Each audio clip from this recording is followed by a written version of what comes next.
अस्सलाम वालेकुम। SM news के साथ मैं हूं सैयद मुकद्दर रज़ा। एसएम न्यूज़ स्टूडियो में खुशामदीद। खबरों के सिलसिले को मज़ीद आगे बढ़ाते हुए खबर शामिल करते हैं पाकपतन से। पाकपतन के नवाही इलाका फरीदकोट से चौधरी सलीम नज़र PP-151 के नामजद उम्मीदवार MPA मियाँ जाहिद सरफराज वट्टू ने फरीदकोट की आवाम को बेमिसाल शालें तकसीम की। आवाम के दिलों में खुशी की लहर उठ गई। इसी हवाले से बात करते हैं अपने नुमाइंदे राय मोहम्मद रईस से। रईस, बताइएगा क्या तफसीलात हैं आपके पास? जी हाँ, बिल्कुल। पाकपतन के नवाई इलाका फरीदकोट से चौधरी सलीम नज़र, चौधरी नईम नज़र ऑफ साउथ अफ्रीका और PP-191 के नामजद उम्मीदवार MPA मियाँ जाहिद सरफराज वट्टू ने फरीदकोट की आवाम को बेमिसाल शालें तकसीम की।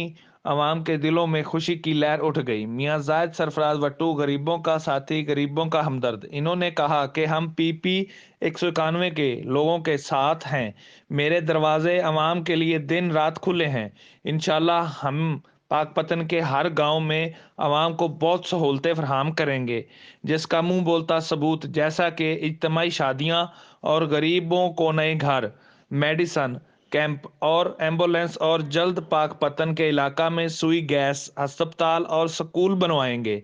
मैं अहले इलाका की मोहब्बतों का बहुत मशकूर हूँ। मेरे लिए सब इंसान बराबर हैं। मैं सब दोस्तों की दिल से इज्जत करता हूँ और करता रहूँगा। जी बहुत शुक्रिया रईस, तफसीलात से आगाह करने के लिए। अब तक के लिए इतना ही। मजीद खबरों के लिए देखते रहिए एसएम न्यूज़।